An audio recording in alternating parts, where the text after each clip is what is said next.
let us start today's class. So what we have basically seen last day or till last day is ended with this thing that we wanted to generate images which maximally excites one particular neuron or score of one particular neuron, uh, so that we can understand what are the type of images that actually gets the neuron most excited, and that can be taken as one of the explanations that okay, if some class some prediction is given as the highest probable class among many classes, then the images that may correspond to the these representative images which are maximally causing this activation for a particular output neuron.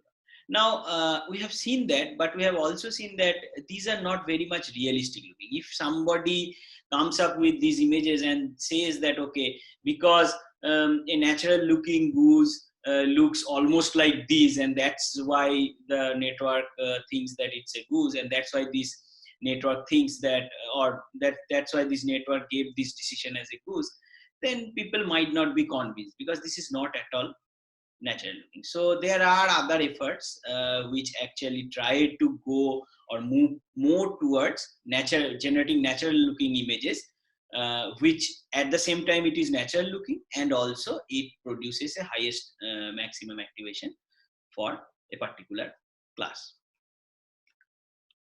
Okay, so we have seen about this regularization term in this optimization problem, and we have seen that we will discuss about it later also. I mean, there are many varieties of it. They just used a L2 regularization. So this next work, it is an ICML deep learning workshop in 2014, and they actually played with different regularizer. One of them is L2 regularizer. So this paper basically used the same idea of getting the image that maximizes an output score, but played with different types of regularizers. First one is this L2 regularization, which is basically same as the previous one. This type of regularization actually prevents a small number of pixels to have high intensity values in the image.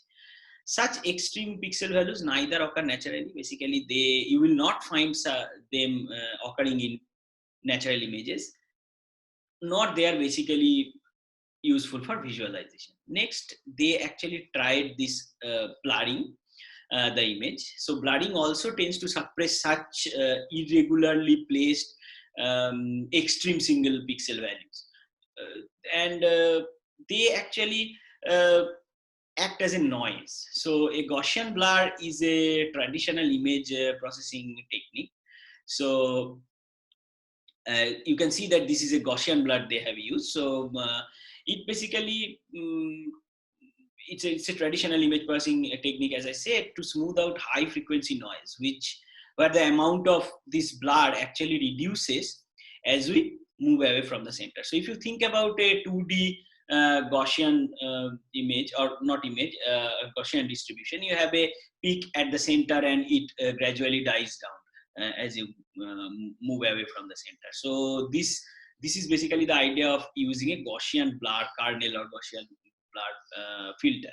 So I mean, it's actually a filter which you slide over the image, just like the convolution filters, and you get a smoothened version of the image. Just the idea is that the value of blur will be more in the center of the kernel or center of the filter, and it will be less outside as we go or move outside the center.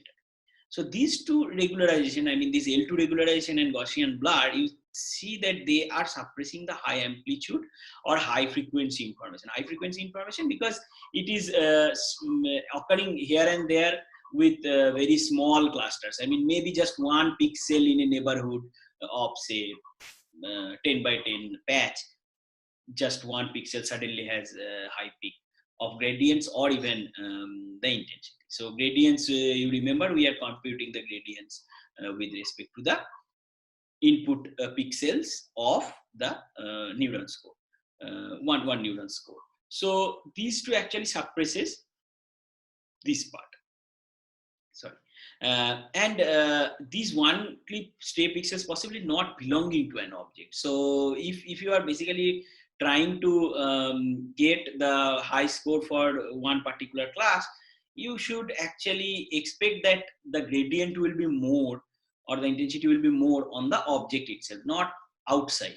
So they generally tend to exist outside the object. So with small gradients or small intensity. So I mean, these are the high gradients, but there may be cases where you have very stray looking small gradients and small intensities also. So this part, last part, they clip stray pixels with small gradients or small intensities. This will stop these stray pixels possibly not belonging to an object to contribute in whatever small way they can to ultimately raise the score, because ultimately it's an optimization problem. It will always try to raise the score. So basically these three, or basically this is four. So L2 regularization, Gaussian blur, this clipping stray pixels with small gradient, and clipping stray pixels with small intensities. These four different variations actually tries to suppress these irregularities, I would say. So first is these high intensities or high gradients strayly occurring, and these small intensities and small gradients strayly occurring. So these are the regularizations in, and with which these are four variants with which these people basically played with. And these images, so for different output classes, for example, Flamingo or Pelican, the corresponding images that maximizes the score for these classes. The four quadrants have actually these four quadrants. They are four combinations of hyperparameter values for these different regularization. So what is the amount of say weight for this regularization? What is the Gaussian blur hyperparameters? How much is the spread of the Gaussian filter? What is the weight of this regularization? Any regularization will have a weight associated with it. So these things they have basically come up with different four combinations in these four quadrants. So these are much more, I would say, it's more realistic looking, but again, it's not that much realistic looking. But let's see what these authors actually showed as other results. Then we'll come to some more additional works on this. So again, playing with the regularizer from the same paper. So this is the first row. It actually shows the images that maximizes the score for these classes. I mean, these pirate ship, rocking chair, teddy bear, etc. We have discussed yesterday that we can compute the gradient of activation from any neuron in any layer with respect to input pixel. So it doesn't have to be just the last layer neurons. So we can actually run the optimization algorithm to find the image which maximizes the activation of a neuron in some inner layer also, just like the output layer neuron score. Here the activation from an inner layer neuron is maximized here. So this second row shows such images from neurons. I mean, where the image is maximized, or kind of the activation from this layer 7 is maximized, and the corresponding images are given. So this is for the activation in the last layer, which is same as score for these different classes, score or the probability. But this may not be a score for a particular class, but some neuron in layer 7 or which you can maximize.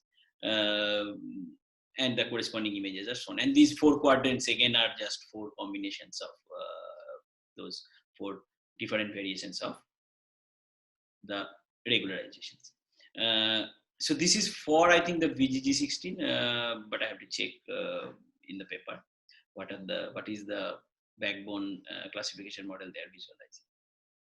This is for similarly layer 5, layer 4 and layer 3. So all these activations are maximized to get these images. As we can see that as we go more to the inner layers, that is more close to the images, we see some structures emerging. For example, this layer 5, it's like some pond looking thing, blue water, spiders, etc. these are definitely causing the activations of a neuron to maximize, but still these are not very much, I would say, realistic looking. We will see how to enforce that condition. So this is better than the first paper that we described, the Simonian Zisserman paper, but it is still not pretty realistic looking. Let's see what are the other methods that people came up. So just a summary of this regularization kind of techniques or hand design regularization techniques, so to say. We'll see learnable regularization also. So a regularizer is better if it helps to produce an image which not only excites a neuron to the maximum, but also realistic to look at, because that was the idea, that as we tried to use those clipping of stray pixels, the motivation was to get a more realistic looking image. Intuitively, a good regularizer helps the system. This is an intuitive justification again, by telling it a priori what a natural image looks like. For example, a natural image will not have stray pixels occurring here and there with high intensity values. So that's what the regularization approaches here tried to get. The prior information, this type of prior information helps the system to search in the domain of natural images. Till now, hand design priors or regularizers are used. So people came up with these ideas that, okay, these stray pixels may not occur. We can use Gaussian blur. But how about incorporating good natural image priors that is learned from natural images? So you have plenty of natural images at your hand. So you can actually try to learn a mechanism how to generate natural images, or how to basically incorporate a prior, or the prior information that we infused with these hand designed rules can we infuse by learning. A good generator thus can be a good prior. Let us see. So this is one work from NIPS 2016 from Dosovitsky et al. This is generating images with perceptual similarity matrix. So how can you basically generate natural looking images? So this paper shows a method on how to generate natural looking images from its encoded representations. This is in some sense an inverse problem. So we have seen that what is encoded representation? Let us see. So we have seen that given an image, we can use ConvNets to extract features or encoded representations, so to say. So these are like for example, if you say have a VGG, you can pass an image, you get these activations, FC6 layers activations or FC7 layers activations. These are just, we can say these are extracted features, FC7 features or FC6 features, or an encoded representation of the image. So the image is say 224 by 224, but the encoded representation, or kind of 224 by 224 by 3 for RGB images. So these many pixels, you can basically encode it into 4096 numbers, which is the dimension of the FC7 layer. So we have seen that we can extract these encoded representations or features, so to say, which can be used in further downstream tasks, say to train a linear classifier or SVMs. That actually we have seen that it has been used in detection. So, or even in caption generation. So in caption generations, we have these encoded representations, and those encoded features from images, they go into the RNN, right? Which generates the caption box. But this work here is actually trying to generate back the image given the feature. It's an inverse problem from FC6 to image. So let's say why is this encoded representation? Suppose for the timing, just you can think it's an FC7 or FC6 feature, and it goes through a generator, which you can think consists of some learnable upsampling layers, which we have discussed when we discussed about segmentation, right? So those bed of nails, or bed of nails are not learnable, but those deconvolution or up convolution, strided convolution, those type of layers, right? So it generates an image GY. So G is this function, you give this encoded representation, and the GY is the generated image. Now, how good is this generated image? You have to train, for that to get a good generated image, you have to train this G. And for that you need some loss. And since this is a supervised approach, you have this ground truth image. So you have to, first, what you can do. You can just think that this how close this generated image is pixel by pixel. So for each pixel, you take a square difference and sum it up. That is just the L2 loss. So you get these all these generated pixels and ground truth pixels. You take the L2 norm difference between them. So this is one loss. It is they have denoted as L image. Now C is something which they are calling as a comparator, which is nothing but a coordinate. It can be any coordinate. It can be AlexNet. It can be ResNet. It can be whatever, VGG. So you can pass the generated image and the ground truth image. The ground truth image is denoted here as X and generated is GY. And you get similarly some FC7 features if C is a VGG, FC7 features for this ground truth image and this GY. So suppose this is the function. Suppose C just gives you the FC7 feature. So CX or CGY.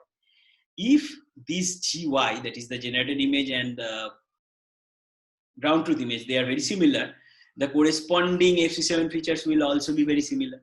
So you can define a similar L2 loss between this CX and CGY. So all these 4096 numbers, you just compare pixel by pixel, take the difference, take the square, and sum. That is the L2 loss. So this is this L feature. So these are the two losses, okay? Image loss and feature loss. And this third one, you have a discriminator, which is nothing but a binary classifier, whose task is to basically given an input, it will say, and what is an input? Either a ground truth image or kind of a natural image or a generated image. It will say whether it is a natural image or a generated image. So it's a binary classifier. So you use a binary softmax cross entropy loss here. And it basically is very similar to the discriminator that we use in generative adversarial networks. So there also this binary cross entropy loss is used as the discriminator loss. So we have these three losses: the L image, L feature, and L adversarial loss.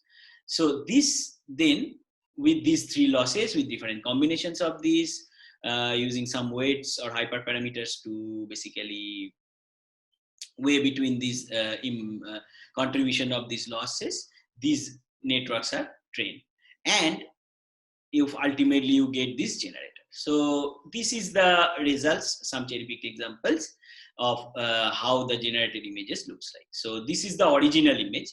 This is when you have just used image loss, that is this loss, okay? Just this loss.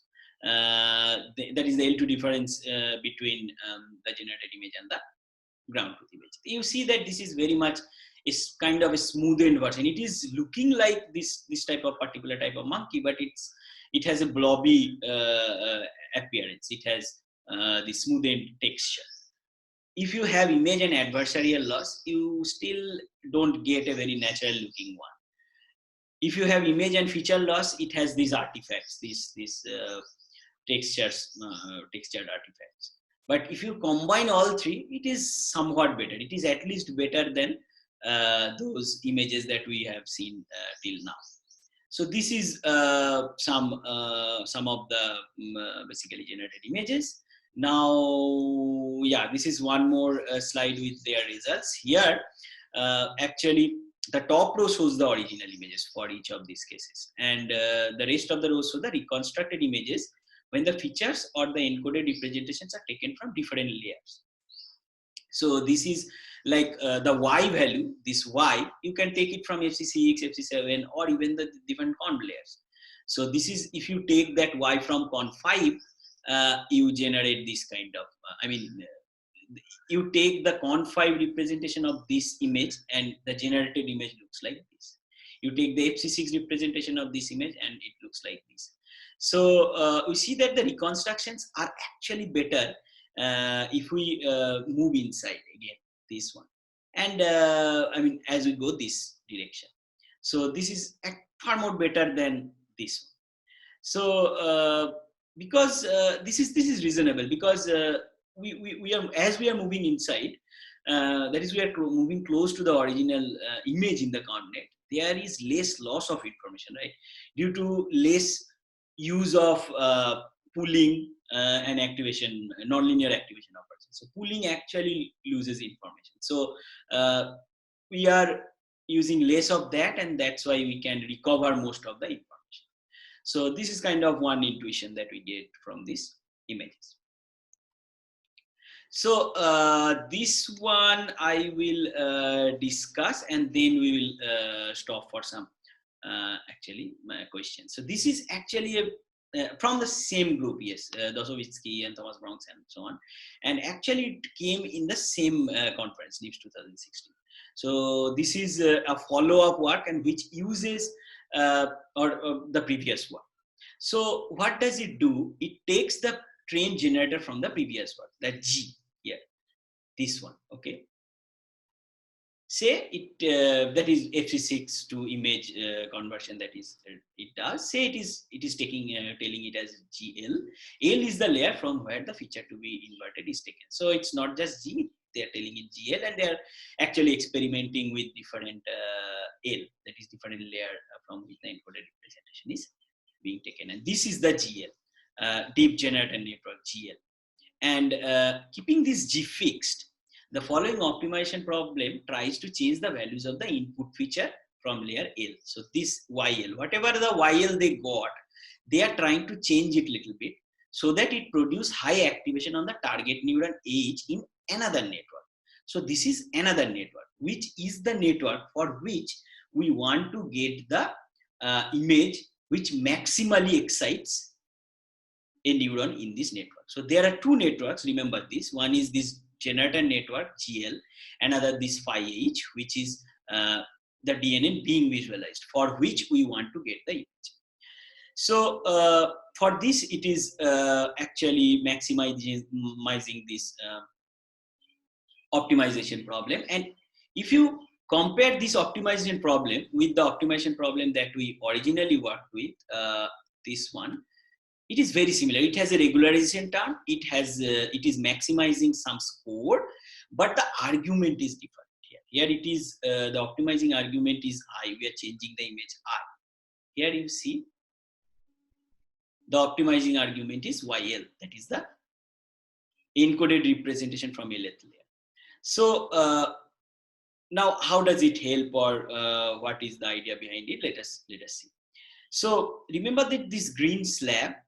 This is the generated image from this encoded representation, because this is the generator network, and this is the network which we are visualizing. That is, this is the CNN for which we are looking for images that maximally excites the certain neuron. Say this candle class. Now we are changing we were changing the value of the pixels to maximize the class score in the previous approaches, right? Instead here we change this YL, which in turn actually changes this image to get the maximum score, because if you change this will change, and this is the image. Now what is this advantage? The advantage is that the generator already knows to produce realistic looking images. We have seen in the previous work, this work, right? Generator already knows to produce realistic looking images from this encoded representation. And the hope is that even if we change this YL a little bit, still the generated image will be realistic, and at the same time it will be such that the image this will be the image which will maximize the score for the particular class. So the optimization problem actually tries to get the score, the maximum score for this particular class, and this because this is also fixed, this network makes sure that it is still realistic. The image that is generated is still realistic. So this is the idea. So it's a very clever idea. First, they tried to build a generator which generates this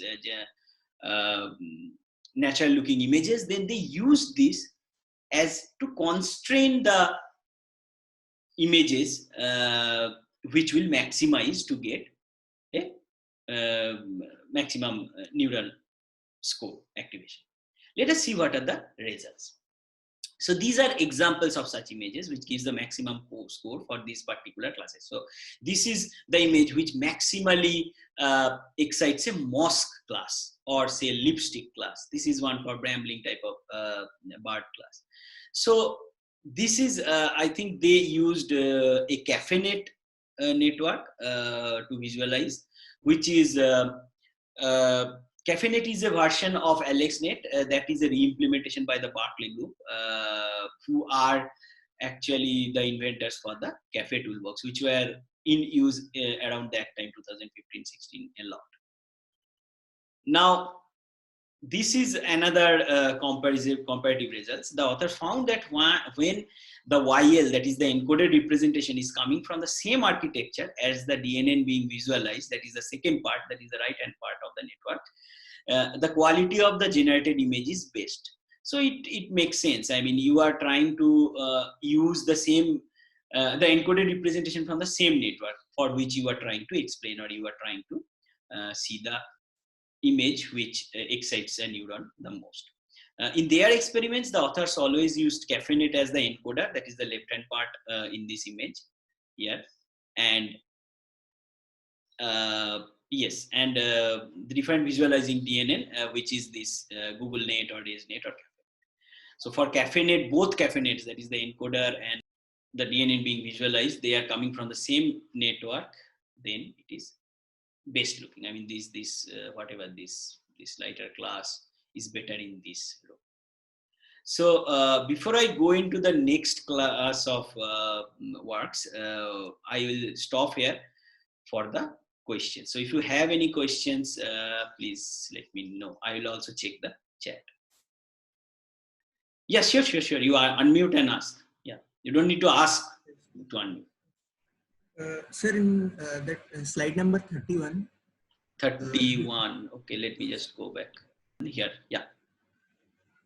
Yes, sir. So here we are trying to find that pixels or that cells in that image, that generated image, which if we change, we are getting high activation in the convolutional or the DNN part, forward part. Okay. Mm-hmm. So what if that forward part is misclassifying a particular image? So then we are trying to basically go in a very wrong direction. Yes. That is a very good question. So what will happen here is it will try to maximize the wrong class. Now the thing is that we will come to some examples of that type when we discuss GradCam later. We will be discussing CAM and then GradCam. The thing is that still there you will find some insights that it may be very reasonably misclassifying. So if it is, first of all, there can be two ways of mistakes. One is that the classifier is very bad. It is, I mean, definitely some image is looking like a cat, but it is classifying it as a dog. So the question then comes whether we at all need to find an image or whether we at all need to find an explanation for such a bad classifier.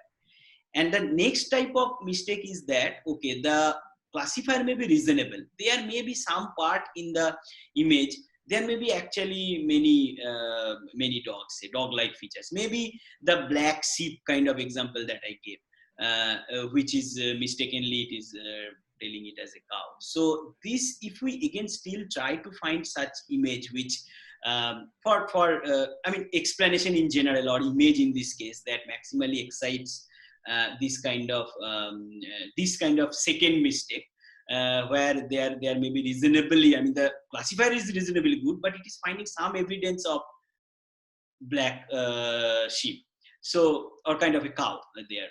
So then it is reasonable. I mean you can still try to find an image where you will find that, okay, most of the image that you are getting which is maximally exciting this sheep class or cow class, mistakenly it was giving cow class, all of them are giving you the cow example. I mean the maximum, the image that is maximally excites is giving cow image, which is very much looking like the black sheep. So this will give you some insight. So it is not at all that we are going in a wrong direction, but we can get some insight. But I do agree that I think there is no point in trying to explain a bad classifier which does everything. Okay, so does it kind of answer it? Maybe we can revisit it in actually in GradCam also. Yes, sir. Yes. Okay. let us go to this now. So this is, okay, so I forgot to tell one thing, that all those approaches that we have discussed so far to get the image that maximally excites a neuron, they are they come under this umbrella. It is called activation maximization approach. So it is also AM. Now the approaches that we want to discuss will be activation map. It is also AM, but here it means a activation map. So this particular paper is called this learning deep features for discriminative localization, and they actually came up with this term class activation map. So we will see that. A class activation map, or a CAM for briefly, for a particular class is a discriminative image region used by the CNNs to identify the objects of that class. For this, the authors actually needed to take help of a special layer in CONMETS called the global average pooling, or GAP. So global average pooling, I think I have probably described it earlier when we discussed about the CONMET architectures, but it is worthy to kind of brush it up. So you have these different COM layers, you have this final COM layer, and you have this activation map at the end of the final COM layer. You have different channels. These are, say, there are just 3 here shown in the image, but actually it is, say, you can think of it as n layers in output channels. So you have these output channels, and you actually take an average of these activations. So these will be for VGG, it will be 7 by 7. Each of these will be 7 by 7. You take the average of these 49 numbers and you get one number. So see the color coding. This is green and this is green. So you get this single scalar, you average these 49 numbers and you put it here. You average the 49 numbers for this red channel, you put it here. The blue channel, you put it here, and so on. And then finally you have one fully connected layer. So there is just one fully connected layer, and before that there is this global average pooling, or GAP layer. Now this is, say, the output neurons, some class A Australian Terrier. This is some Australian Terrier, and it is, now the idea is that you have full connections through weights from all these nodes. So this is W1C, W2C, WNC, and C is the class, and these 1, 2, N, these are just the number of output channels, and these are basically the averaged values for these channels. So this is basically the idea of global averaging, average pooling. Now let us see how we get the scores for this class. So this is, say, class C, means, say, the Australian Terrier. So first of all, you take this, how do you get these FKs for different K from 1 to N? It is just 1 over Z. Z is just the number of pixels here, so 49 here. Then sum over XY, all these XY positions, and FK XY. FK is the activation value at position XY for the kth output channel. This is the average pooling. Very easy. Now this FK, that is F1, is multiplied with W1C, F2 is multiplied with WTC, and so on, and sum. So this is the SC, sum over K, WKC, FK. So score of class C. Now we take this score and we are just putting this FK value here. And this trick we have many times used, this interchange of summation. So we are interchanging this summation. We are getting this WKC, FK, XY. So this we are defining as MC, which is actually the class activation mapping. So what is this MC XY? What is the kind of intuition behind it? This is for a particular XY position, that is a special location here.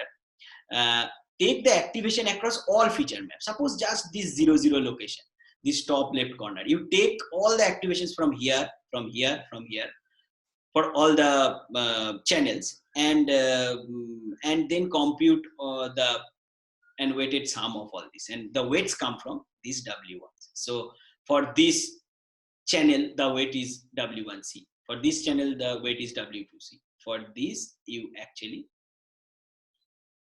take this weighted sum. So that is the MCY. So there is basically 2 interpretations of this score SC. One interpretation is traditional one, where you have till not have interchanged this sum. What is that? That is as WKC. This is weighing FK towards the score of class C. So different FK is giving with different weights contributing to this SC. So essentially, WKC indicates the importance of FK for the score of class C, right? Second interpretation is that as all MCXYs, now how do you get the SC? See that SC is just this 1 over Z sum of MCXY. So you actually sum this compute this MCXY for all XY and you sum to get this score. Similar, I mean, both are same value. So, I mean, this SC and this SC, because this is just coming from the same form.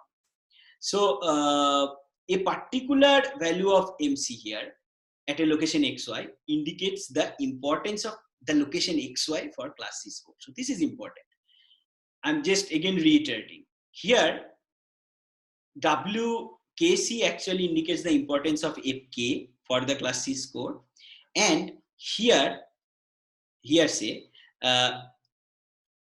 a particular value of MCXY at a location XY indicates the importance of the location XY for class C score. And that's how now you can understand or kind of get the idea that why we are calling it or kind of trying to see it as the contribution, the discriminative region used by CNNs to identify the object of that class, because this is the contribution. This XY is the contribution of that location towards the decision. Now let us see the visualization. So if a score is high, again this is summarized here, then it's likely that at least some positions of this at some positions this MCXY is high. So these values contribute to the high score of that particular class. And remember that this is MC. This is superscripted or subscripted by this C. So it will be different for different classes. So the thing is that we can plot these values of MCXY for each XY location and then color code actually. So that the red indicates high region, I mean high importance region, and blue means low value. And this finally gives rise to this activation map, which ultimately gives the discriminative area that is highly responsible for the decision of, say, classifying this image as a certain class, say Australian Terrier. So when, for a Australian Terrier, when you sum these, or basically show these MCXYs, it is giving you that this is an important area. So for the contribution towards the score for Australian Terrier, for these XYs, it is coming more. Note that the class activation values are normalized so that the sum becomes 1, and this is purely for visualization purposes. And also note that this class activation map is of the same spatial size as the last Conv layer. So because this is XY, so this is basically 7 by 7 for VGG. So you can say that this, why is it not this 7 by 7? So it is basically upsample, just using say bilinear, I think they use bilinear interpolation to the original size of the image. So this is how these visualizations are generated. Now I'll go into, okay, so this is some results. Basically, this is a dome image and it is actually, sorry, it is predicting that it is a palace with kind of 0.459 probability, and when it is actually painting palace, it is actually focusing on this part. So it actually brings us back to that question what you were asking, that whether it is worth basically trying to explain if it is classifying it wrong. So it is a dome, but it is classifying it as a place, and it has very good reason to do that. So it is actually worth. So maybe we can ask the classifier that, okay, you are looking at this and you should actually look into this position for this particular image. So there are again follow-up works using these CAM visualizations. I think one of that work is given as one of your presentations. It has not been done yet, I know. So maybe it's there in next week. It was a CPR 17 paper, if I remember it right. So, but for dome, actually, it has a low probability, but it is looking at the right place. So maybe the ground truth is not right, because yes, it is a dome, but maybe the to a computer vision system, I mean a deep learning system, the number of pixels that the palace part of this image, the number of pixels that it occupies in the image is more. So maybe it is a very reasonable prediction. So these are some other ones. So this is from ImageNet data. So when it is predicting hen, it is focusing here. When it is predicting barbell, it is basically focusing at the barbell, and so. So all the codes are available. You can actually try and basically with different networks. It is for PGG probably. I'm not sure. I have to check the paper. So you can check with different basically networks. Now I'll go into GradCam, and after we again complete the discussions on GradCam, we will basically stop for some questions. So GradCam is an extension of CAM. It's more to say it's a generalization of CAM. So it is gradient-based CAM or gradient-based class activation mapping, and it uses actually the gradient information to produce the localization map. Of this important region. So we have seen that in CAM we don't use the gradient, but gradients actually have strong information about what other important regions. I mean, we have seen how to use the gradients for optimizing the images. So maybe there can be some benefits of using or trying to combine gradient with this CAM idea. So GradCam is a generalization, as I said, and it is applicable to any CNN-based architecture. So we have seen that for CAM to be applicable, you have to actually resort to a particular type of architecture where you have a particular type of layer, which is the global activation, global average pooling, GA. So GradCam has these two important properties, class discriminative and high resolution. So let us see how GradCam works. So remember, in CAM, the MCXY, the class activation mapping, is sum over all K, WKC, K is the output channels, and FK XY, right? So this is the exact formula that we have seen. There are two major changes in GradCam. They use gradient information to weigh the activation. So it is sum over K, alpha KC, FK XY. So where alpha K is 1 over Z, summation XY. Del SC del FK XY. This SC is the score of the CF class, and FK XY is the activation value at a location XY for a image. The feature output channel K. So instead of WKC, this alpha KC is used to get this MCXY, right? Only positive influence is considered, and not only that, they take a ReLU of this. So it's not that, and they found that okay, using the positive influence, positive values of this actually gives better intuition and better explanation or better discriminative region. So they also combine GradCam with guided backpropagation. I'll not go into detail of this guided backpropagation, but because for that I need to go into details of guided backpropagation first, which I did not cover. It's also another hacky way of changing the backpropagation to generate these important regions. So I'll not go into that, but the basic GradCam I'll of course discuss. So these are the two changes. One is this WKC is replaced with this alpha KC, where alpha KC is given by this, and you take a ReLU of this whole thing.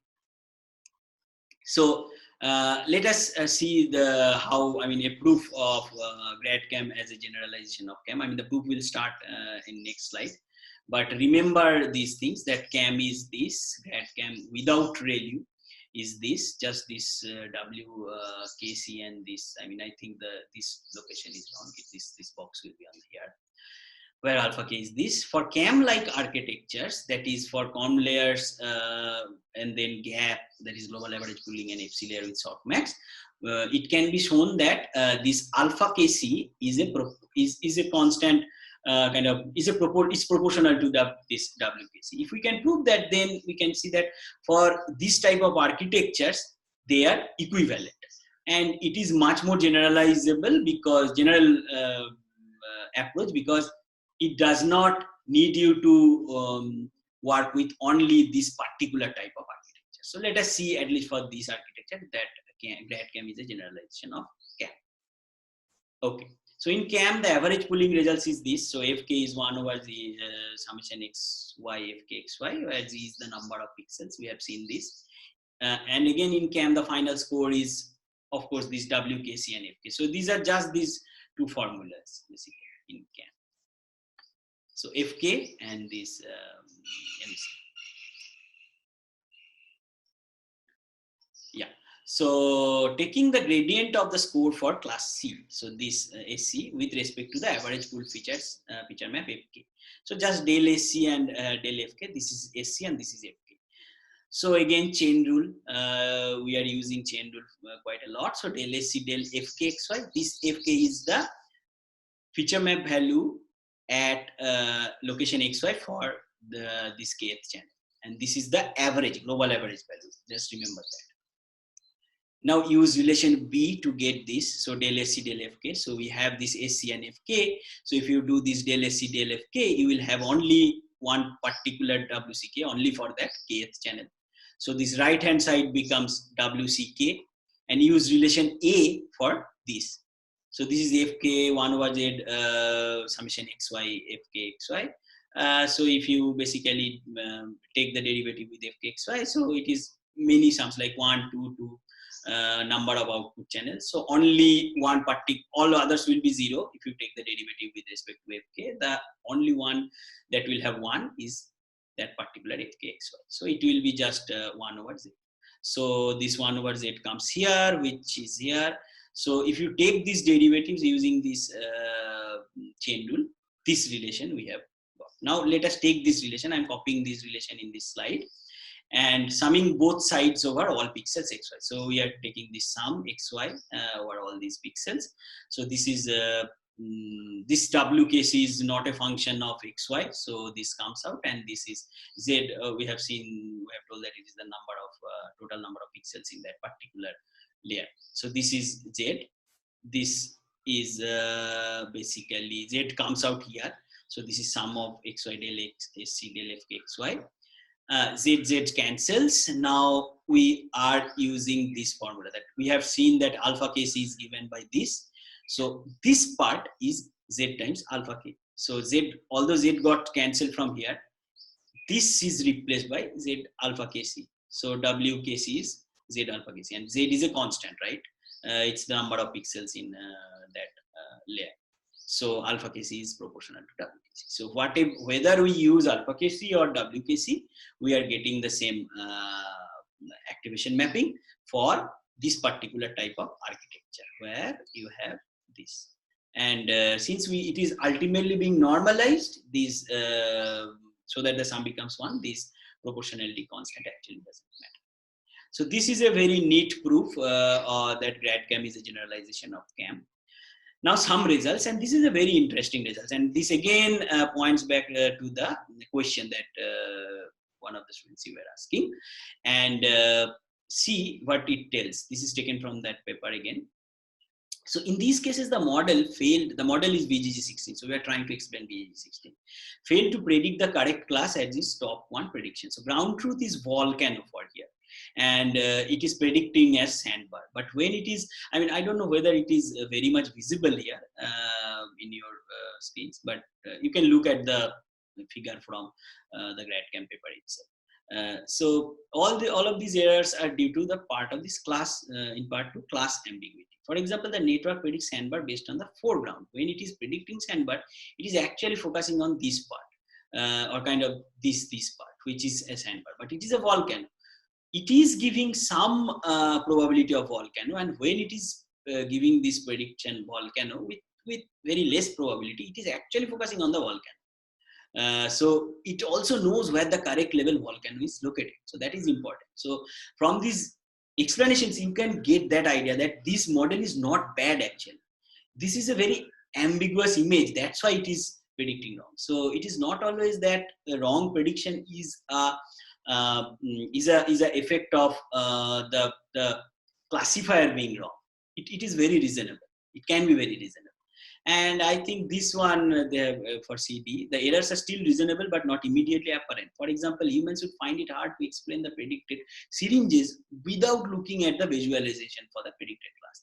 So you can actually be surprised. Why is it predicting syringes? It is actually focusing on this part. Now, if you see this part, this can be, you can see that, okay, this is reasonable. I mean, this can look like syringes if it is focusing on this part. And there is this beaker. I mean, actually this beaker is very hard to see, which is the ground truth. So these are some insights that we can get if we can get the explanations. That is the idea, basically. Now, this can be used to basically evaluate trust, because we started with this thing, right? That explanation can actually increase trust, or basically you can evaluate the trust of humans on a model by using these explanations. So how do they do it? They actually made a two-player game, not game. It's a outsourced in Amazon Mechanical Turk. They gave it as a task. So they got two networks. Say one is VGG, one is AlexNet, and they are calling it as Robot A and Robot B. And these questions are there. That okay, these are given as explanations. So Robot A, both are predicting it as person. So they deliberately took images for which both the networks are predicting it as the same prediction, but the explanation may be different because some, different networks come to a decision differently, right? So Robot A seems clearly more reasonable than Robot B. Now, if it is Robot A and it is actually basing the person prediction on these parts, focusing on these, I should have actually put the original image here. There is a person who is riding a horse here. It is actually focusing on some horse legs, some part of the human, but here it is actually fully focusing on the person. So this seems more reasonable. So you have these options. So this is the interface for one of the examples. Sorry. So I think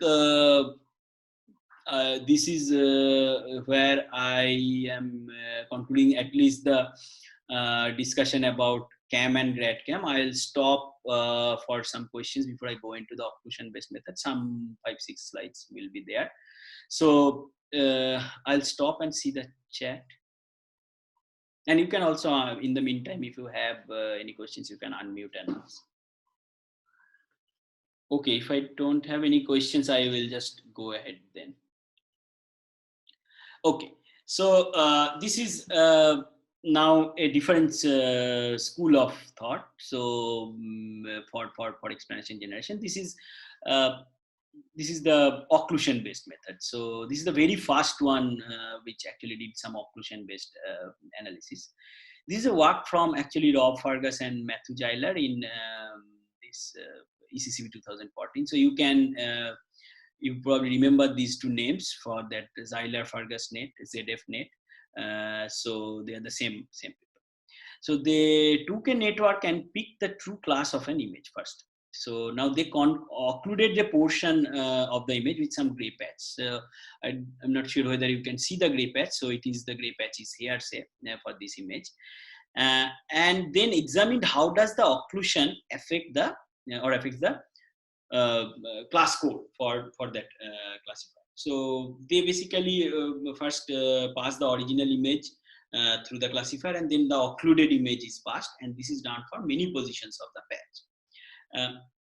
Now for each of these patch positions, so they basically slide this patch over this image. They noted what is the probability of the true class, and they are basically giving these values here. If probability drops, then the portion of the image is actually important because you are occluding an important part, and that's why the probability is getting dropped. So here the probability got dropped because it is occluding most part of the face. So blue value means a less probable part. So here you can see that this is more important because it is giving a high drop of the probability. probability. So this is a little counterintuitive. I mean, whatever we have seen the saliency map or the importance map visualizations, red means important part. But since it is actually plotting the drop of the probability, it's actually the opposite. But the idea is same, that the drop will be more for a part which is important and not.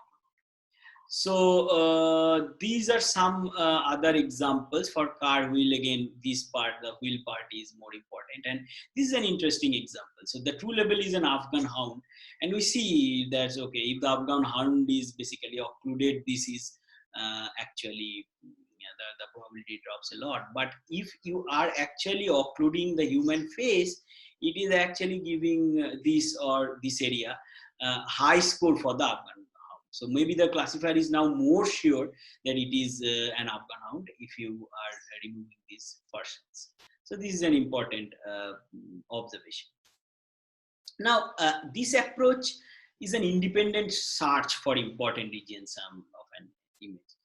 Suppose, for example, we are looking for important regions in an image for a card, say for this image. But it may be the case that it is not only the card itself, just one single patch which covers the card, it is not that. But the road, maybe the open sky, they are also contributing to make the classifier think that there is a card in the scene. So if we are trying to understand what evidences the classifier is looking for, when it is deciding that there is a card, we should perform a joint search. Maybe not only just one single patch, but some patches here, some patches here, we need to occlude and see what is the effect. Without any constraint on where and how many patches to be placed in the image. So this becomes a very much like an exhaustive search problem. We might have to do an exhaustive patch placing. I mean, how many patches to place, what are the sizes, where to place, to fully understand where from all the evidences are coming. Now, the RISE work, or the randomized input sampling for explanation, was our attempt towards an approximation of this idea, of this exhaustive search idea. So it was published as an oral paper in BMVC, that is British Machine Vision Conference in 2018. The idea is actually very simple, but before going into the idea, let me say why it is called a black box approach and why are we differentiating with other approaches that I described. So the other approach like the CAM or the grad CAM, we have seen that we need to use the gradient information or the activation from inside a network. So we need to have access to the inside of the network. So otherwise, how will you get the gradient information or the activation from a particular layer, say gap layer or so on. So it's like a gray box approach. So you actually need to know the architecture, you need to have some access. But there may be many applications where you don't know the architecture, or it's just supplied to you as a black box. So here we will see that we don't need activation from inside. We will be using it as a black box. We just need an input and the output probability. The occlusion based approach, if you think, the last one is one such, because it doesn't need any activation from inside. You just occlude a part of the image, you pass it through it, and you get the probability. So the input and output, that's what you actually need. So let us see how we basically extended that occlusion based idea to this RISE one.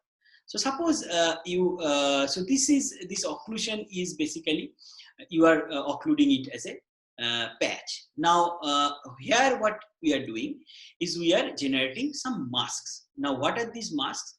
These are some gray pixels which so these are the masks.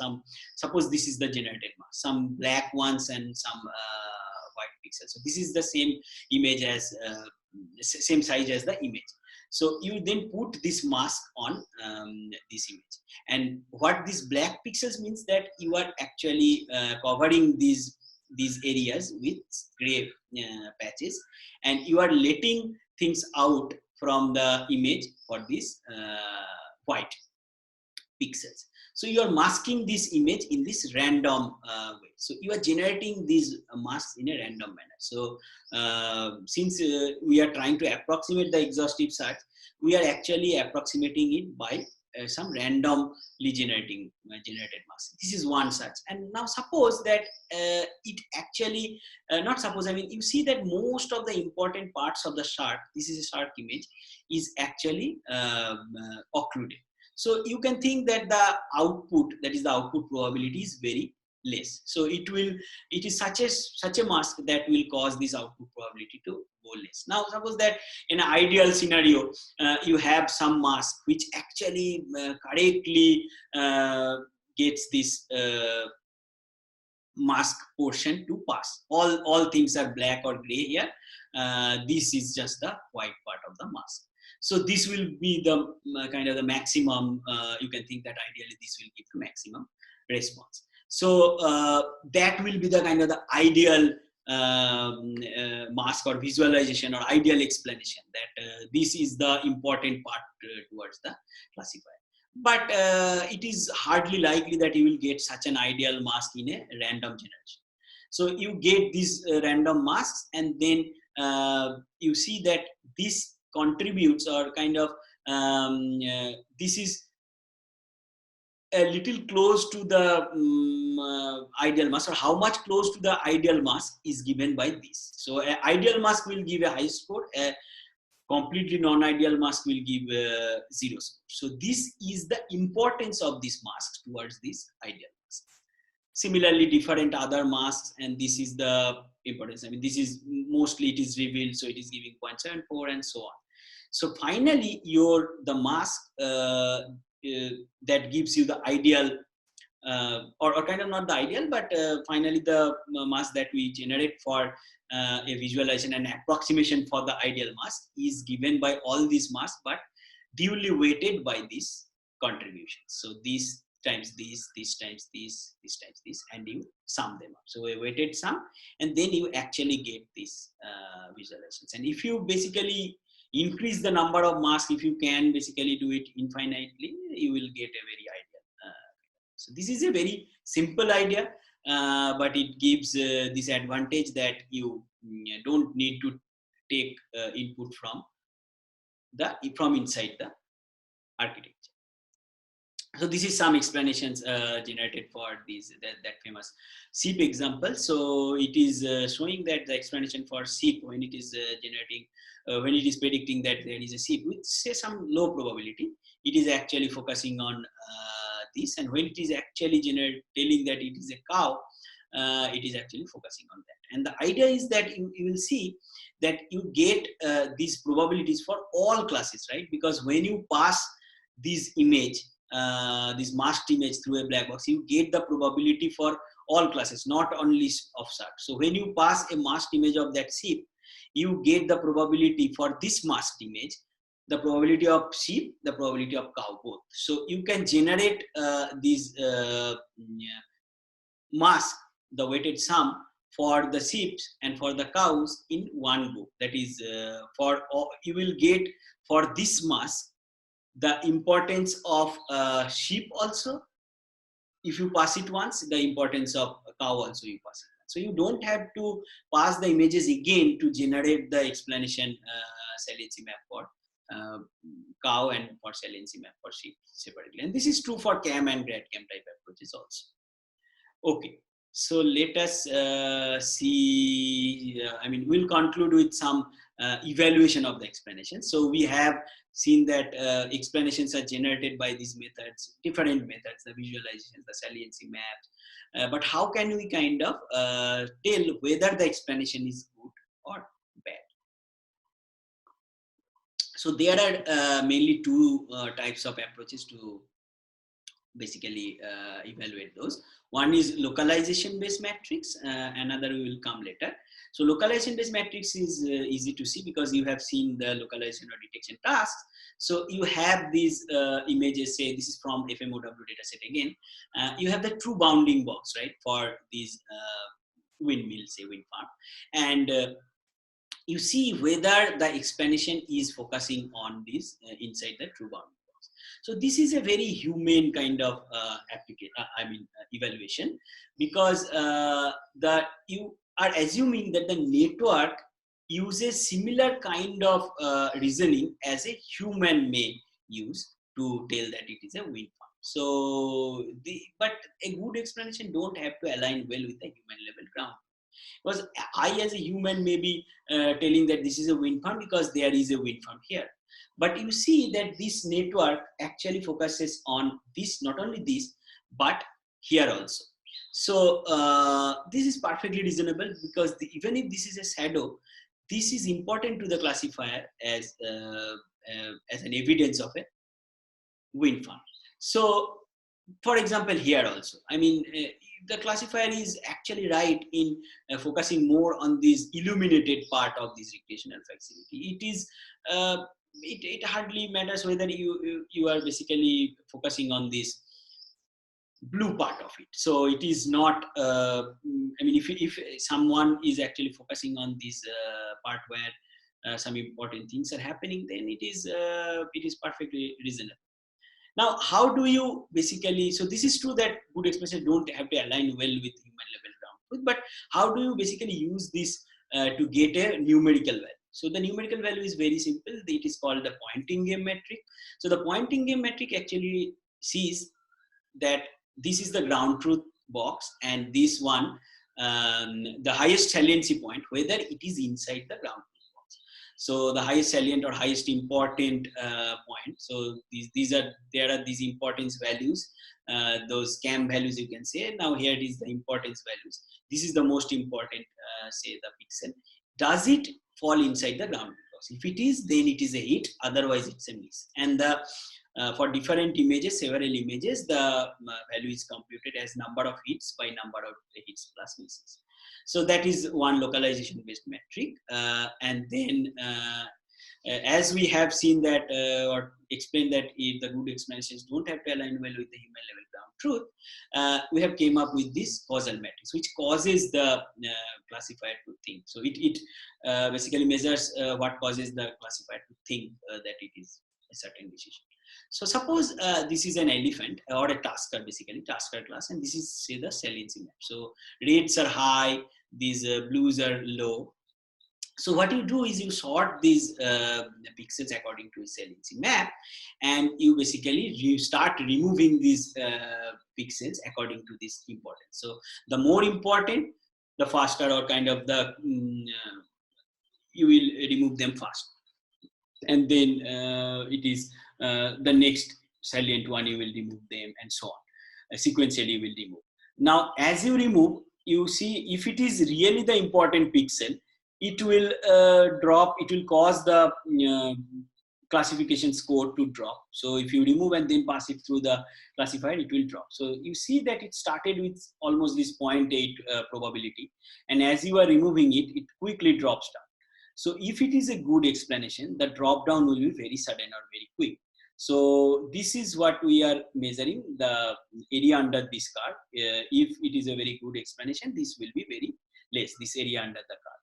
And for different explanation generation method, the one which drops it pretty quick is a better explanation generation method. And this is called the deletion matrix, because we are using that we will be deleting the important pixels first, and we are using this area under the curve. So whatever is the area under this curve, when we are deleting the full I mean all the pixels till that point, what is the area under the curve, that is given as the value of this deletion metric. We can similarly do a insertion metric, where the idea is basically we'll insert the pixels according to its importance. Here you see that we are starting with a blurred canvas. So we are inserting means we are actually uncovering these pixels from this blurred canvas. You can ask, why is it that we are using, say, for the deletion we are graying out, and for we are not, say, blurring here, but we are using blurring here. This is because you see these shapes. These shapes are mostly a round shape, and these shapes are actually very much resembling to some objects present in this image data set. That is, I mean, these experiments are done with image data set also. So these are like the guitar peg or printed balloons. So whenever you are actually using a grayed canvas, and some part is the initial part is revealed, it is actually giving a high probability of that, not the elephant or the tasker. So that is wrong. So we actually use this blurring canvas. And for this, the other one, this deletion, we did not use blur because we are actually removing a very small part at the initial part. But coordinates are very good to fill in information. So the receptive field is very high, so you can fill in the information from whatever is present, say in this situation here. So it is not dropping the probability very fast. So that's why we are not using blurring here. So these are again here I mean this insertion AUC, that is area under curve, is computed, and this is the higher the better. Here the lower the better, the higher the better. So these are basically some values there. So this is causal matrix on ImageNet dataset. So ImageNet dataset, the full ImageNet dataset doesn't have these localization ground truth boxes. The ImageNet localization part has it, but for ImageNet classification, that ILS VRC challenge, it doesn't have that localization or ground truth bounding boxes. So we have no way to basically you compared with the pointing game metric, and it is actually better. I mean, these causal evaluations are more, I think, better than this human aligned explanation. So we see that our methods is better. This is for ResNet we are trying to explain, and this is for VGG 16, and for GradCam it is actually a non-black box method or gray box, but the sliding window, which is that Zeiler-Fergus method. Lime is one thing that I did not actually describe, and but this is a black box method even, but we are doing better in terms of basically deletion or insertion. So deletion, the lower is better, and insertion is the higher is better. For localization metric, it is not always that we are doing better. It is better in VG16, but not in ResNet. Here CAM is better, but as I said, I mean, it is it's probably not a better metric for evaluating causal, evaluating explanations. So I will not go into bias today. We will be just covering for maybe just 20-30 minutes on one of the bias papers briefly. But before that, I will take, I'll try to address the question that is already asked in the chat.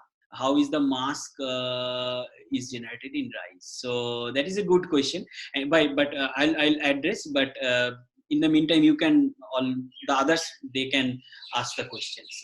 Maybe you can type in the chat or just unmute and ask. Okay. So the masks are actually generated by randomly. It is randomly generated. I mean, the slide is not here, but you generate it in small scale. So it is not generated in as the image size. It's a binary mask that is generated in 7x7 feature size, or whatever is the feature map that you decide. For VGG, it is the 7x7. I think for ResNet also it has one 7x7. If I basically remember. So it's a 7x7, say, basically mask. It's a binary mask that is some out of the 7x7, that's 49 pixels. Some will be completely black and some will be completely white. Now you upsample it to the image size, and you use the upsampling using bilinear sampling, so it will become smooth. And not only that, you actually upsample it to a little higher size than the larger size than the actual image, and then you crop it. So all these are done to basically get rid of some of the artifacts that come during the saliency map generation. Otherwise, it has this checkerboard like artifacts. And we use a probability. So I think for the experiments, we use a probability that with probability 0.5, the pixels in that 49, I mean 7x7 bit, with probability 0.5, one pixel will have either black or white pixels. So it's like in expectation 50% of the pixels are white and 50% are black. I hope this answers the question. If it is not, you can still ask. I see from Anudeep another question, sir, isn't the computation of causal matrix very computationally and memory-wise expensive? Yes, yes, that is true. But yeah, that is kind of a trade-off we have to get. For even the RISE method, it is computationally expensive. But there are some approaches that we are also trying to basically reduce the computation expensive. But if you are interested, we can talk offline on that. So it is computationally expensive, and it is much less computationally expensive for CAM or CAM. You just need to do one forward pass. Yes. Any other question you can ask by unmuting the mic. Okay. Oh, Sir, yeah. hello. Yeah. Sir, so this occlusion mask size shouldn't it be related to the size of the object classes present within the image? Yes, that's also a very good question. I mean, if the objects are very small in size, I think in the RISE paper, if you see, there is a image of goldfish, where very small size goldfishes, mini goldfishes are there. Yes, it actually affects the saliency map. So if it is that you are giving the probability, say 0.9, with 0.9 probability, the masks, I mean, there will be white pixels, and say with 10% probability it will be black, then you are actually letting many of the pixels to go, not hide. So yes, it has to be a little actually, how can I say, proportional to the size of the object. But yeah, that's an experimental hyperparameter that you can always set. Any other questions?